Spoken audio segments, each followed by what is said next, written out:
50 खबरें। Turkey airlines के विमान में बम की खबर। न्यूयॉर्क से इस्तांबुल जा रहा था विमान। बम की खबर के बाद विमान की कराई गई इमरजेंसी लैंडिंग। अमेरिका के हैलिफैक्स में उतारा गया विमान।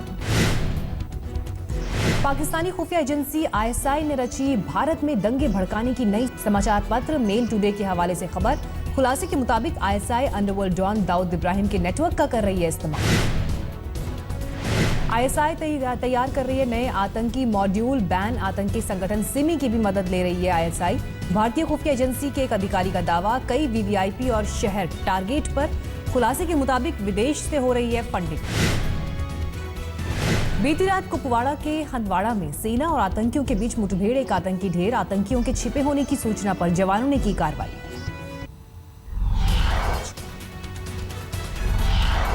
आज 76 साल के हुए मुलायम सिंह यादव। जन्मदिन पर सैफई में गूंजे जिंदाबाद के नारे। कल भव्य जन्मदिन समारोह में काटा गया था बड़ा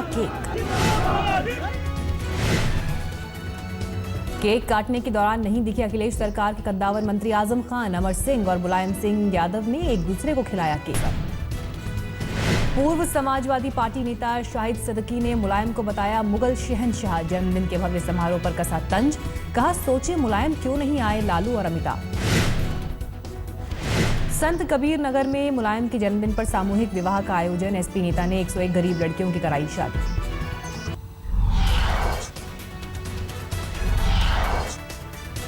दिल्ली में दूसरा car free day. CM Arvind Kejriwal ने साइकिल से किया सफर। कहा, 25 साल बाद चलाई साइकिल।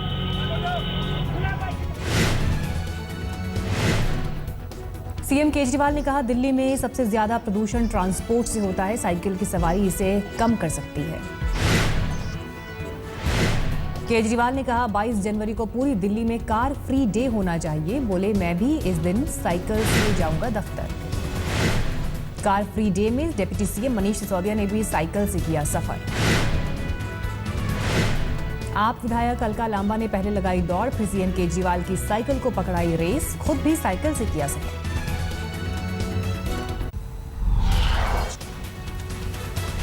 प्रधानमंत्री नरेंद्र मोदी का मलेशिया में आज दूसरा दिन। कोलालंपुर में भारतीय समुदाय को दोपहर में करेंगे संबोधित। रामकृष्ण मिशन भी जाएंगे प्रधानमंत्री मोदी। स्वामी विवेकानंद की मूर्ति का करेंगे अनावरण। आसियान सम्मेलन में बोले पीएम मोदी, एशिया की होगी 21वीं सदी। आसियान को पीएम मोदी ने दुनिया के सबसे बड़े आर्थिक समूहों में से एक बताया। उन्होंने आर्थिक विकास के लिए सुधारों को बताया जरूरी। कहा, 40% बड़ा निवेश, विकास दर बढ़ी और महंगाई घटी। 30 नवंबर से 8 दिसंबर तक चलेगा बिहार का शीतकालीन सत्र। पहली बैठक के बाद कैबिनेट ने की सिफारिश। बिहार के डिप्टी सीएम तेजस्वी यादव ने आलोचकों पर छोड़ा तीर। कहा, कवर से नहीं होती किताब की पहचान। पटना में कैबिनेट मीटिंग के बाद तेजस्वी ने कहा, विकास ही हमारा एकमात्र एजेंडा है। हम जनता के लिए, कल्याण के लिए काम करते रहेंगे। यूपी के पूर्व राज्यपाल अजीज कुरैशी का बयान। बिहार में बीजेपी को मिली हार प्रधानमंत्री मोदी की देन। भागवत के आरक्षण वाले बयान को भी बताया जिम्मेदार। 29 नवंबर को प्रधानमंत्री नरेंद्र मोदी एक बार फिर करेंगे मन की बात। कई मुद्दों पर रखेंगे अपनी राय। आरएसएस नेता दत्तात्रेय हासबोले ने देश की मौजूदा शिक्षा नीति पर सवाल खड़े किए। कहा, वर्तमान में नैतिकता की नहीं मिलती सीख। यही वजह है कि बड़ी डिग्रियां हासिल करने वाले आईएएस नेता और उद्योगपति भ्रष्टाचार में है लिप्त। दिल्ली में सोमवार को आम आदमी पार्टी की राष्ट्रीय परिषद की बैठक। नए संयोजक के रूप में केजरीवाल के नाम पर दोबारा लग सकती है मोहर। राष्ट्रीय कार्यकारिणी के खाली पदों के भरने पर भी हो सकता है फैसला। फिलहाल 24 में से 14 पर पद हैं खाली। शांति भूषण को भी राष्ट्रीय परिषद की बैठक के लिए आपका न्योता। आपकी राष्ट्रीय परिषद की बैठक से पहले प्रशांत भूषण ने उठाए सवाल। कहा, राष्ट्रीय परिषद के करीब 100 सदस्यों को निमंत्रण नहीं। स्थिति खाप से भी बदतर। दिल्ली में पानी का बकाया बिल चुकाने वालों को मिल सकती है छूट। मुख्यमंत्री केजरीवाल ने विधायकों के साथ बैठक में स्कीम बनाने का दिया आदेश।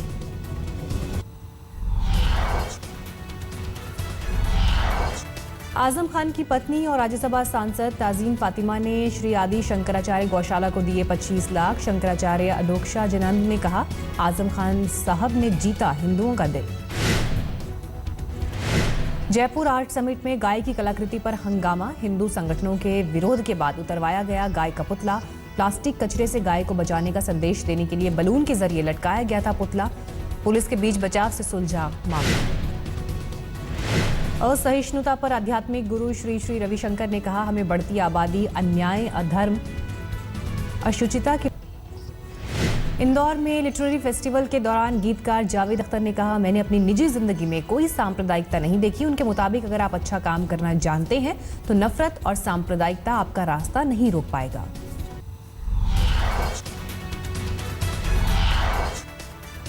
गुजरात में महानगर पालिका चुनाव का पहला चरण आज। अहमदाबाद, सूरत, वडोदरा, राजकोट, भावनगर और जामनगर में वोटिंग।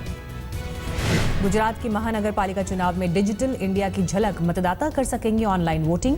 देश में पहली बार ई वोटिंग की सुविधा। आनंदीबेन के मुख्यमंत्री बनने के बाद गुजरात में पहला निकाय चुनाव। सीएम आनंदीबेन ने भी किया मतदान। नगर पालिका चुनाव में मतदान करने पहुंचे लालकृष्ण आडवाणी। गांधीनगर में किया मतदान। आडवाणी ने कहा, बिहार चुनाव से सबक लेकर बड़ी तादाद में मतदान करने निकले लोग, नहीं छोड़ना चाहते कोई कसर।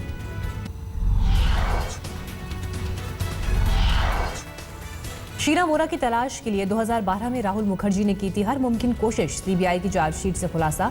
चार्जशीट के मुताबिक शीना के नंबर से राहुल को मिले थे रिश्ते तोड़ने वाले एसएमएस। इंद्राणी ने हत्या के बाद किए थे सभी मैसेज। पीटर मुखर्जी पर कसा सीबीआई का शिकंजा। जल्द ही उनका वॉइस सैंपल लेकर तफ्तीश कराएगी जांच एजेंसी।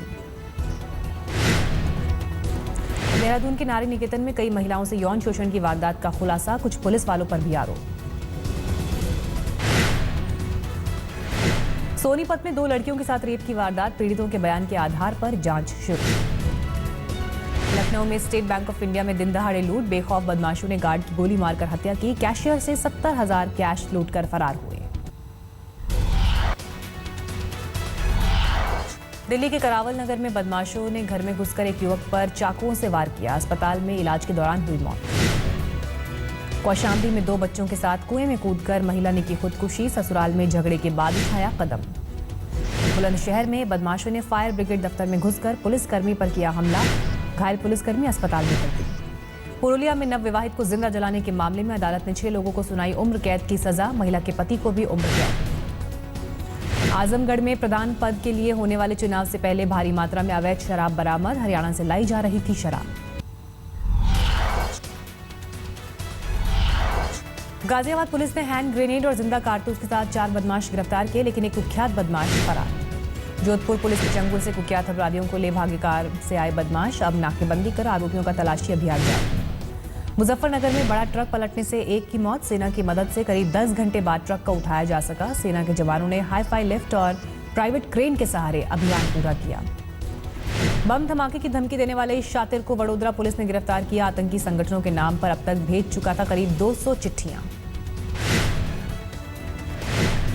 हैदराबाद में Lloyd business today pro am golf में जुटे कॉर्पोरेट जगत के 72 दिग्गज। स्वर्णजीत सेन, संजय जसरानी, वेंकट राविले और श्रीनिवास राव की टीम जीती।